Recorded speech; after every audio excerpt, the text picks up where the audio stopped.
교수님께서는 과학적으로 설명되지 않는, 소위 말해서 저희들이 기적이라고 좀 얘기하잖아요. 네. 그런 경우도 혹시 좀 보신 적 있나요? 그런 경우들도 있죠. 특히 있어요? 이제 저희가 환자분 보면은 이제 혈압도 계속 떨어지고 열도 나고 이제는 진짜 뭐 하루 이틀 못 버티시겠구나. 그래서 이제 오늘 넘기기가 힘들 것 같습니다. 이제 네. 그렇게 회진을 하고 나왔는데 그런 상태로 며칠씩을 좀 표현이 안 좋긴 하지만 환자분들께서 버티시는 경우들이 있어요. 그래서 한 번은 그분도 이제 30대 후반의 남자 환자분이셨는데 네. 계속 안 좋기는 하는데 임종이 지연이 되고 돌아가시질 않는 거예요. 그래서 도대체 어떤 일 때문에 그럴까 이제 그러고 있었는데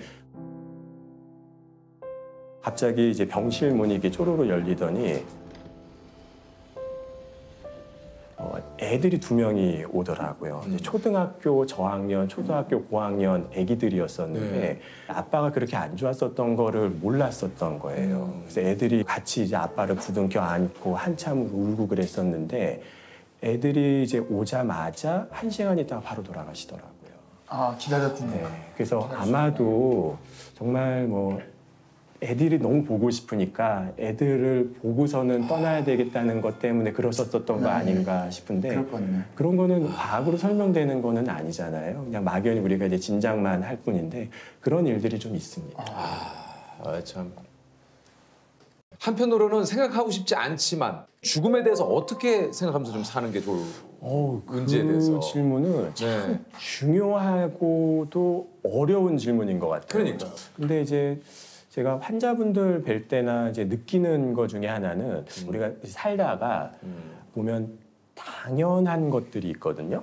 근데 이 나한테 너무나 당연한 것들이 때로는 너무나 당연하지 않을 수 있다. 이제 요 생각만 해도 되게 관점이 많이 달라지는 것 같아요. 이제 가령 제 환자분들 중에서 폐암 환자분들 같은 경우는 그런 얘기 하시는 분들이 계세요. 이제 근데 내가 예전에는 정말 숨 쉬는 게 너무나 당연하다고 이제 느꼈었는데 막상 암에 걸려보고 이제 숨이 차 보니까 숨을 쉰다는 거 자체만으로도 이렇게 행복한 건지를 몰랐다.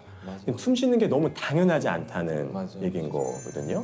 그리고 뭐 부모님 같은 경우도 너무나 당연하게 부모님이 늘 있어 왔으니까 부모님은 당연히 나랑 같이 있는 존재다라고 생각을 하고 보는 거하고 언젠가는 나보다 먼저 떠나실 수도 있겠구나 하는 생각을 하고서는 보면 아마도 부모님을 보는 관점이나 시각 같은 게 좀 달라질 거예요. 갑자기 이제 주름살 같은 게 이제 눈에 들어오기도 시작할 거고 허리가 굉장히 좀 굽어 있는 것 같다는 게 이제 느껴지기도 시작할 거고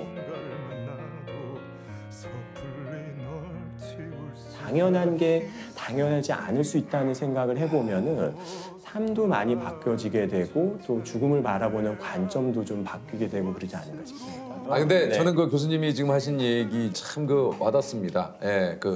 당연한 것은 없다. 다리 한쪽만 다쳐도 샤워하거나 돌아다니기 얼마나 힘듭니까? 네.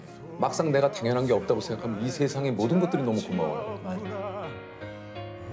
사랑 참 우스워라 기나긴 날이 지나도 전 그 자리에 시간이 멈춰버린 채로 이렇게 버젓이는 사람 널 그리워하고 있으니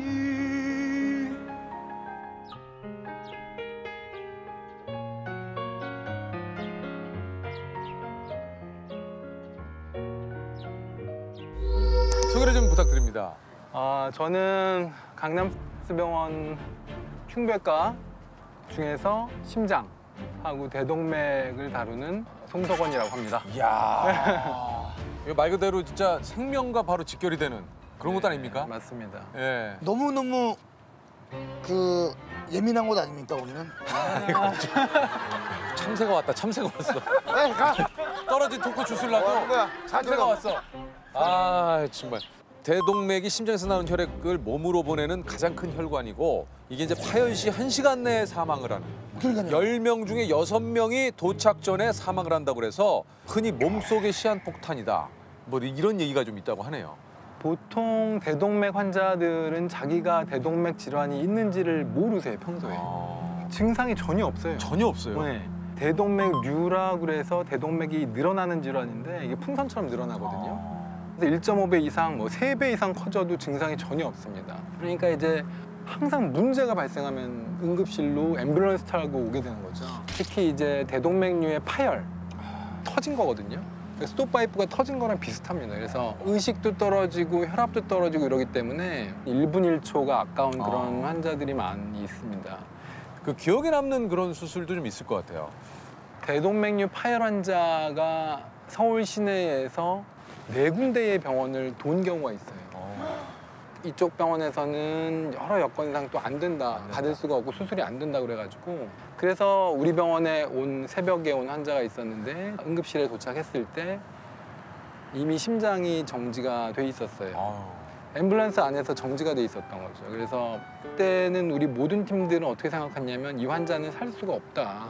너무 지금 우리가 하는 거는 무리다 라고 생각을 했는데 심폐소생술을 하고 우리가 흔히 드라마에서 보는 카트체에 의사가 올라가가지고 심폐소생술 가끔 그런 장면 본 적 있죠. 심장 마사지를 네. 하면서 수술실로 올라가서 배를 가르고 대동맥을 터진 부위 윗부분을 잡아야 되거든요.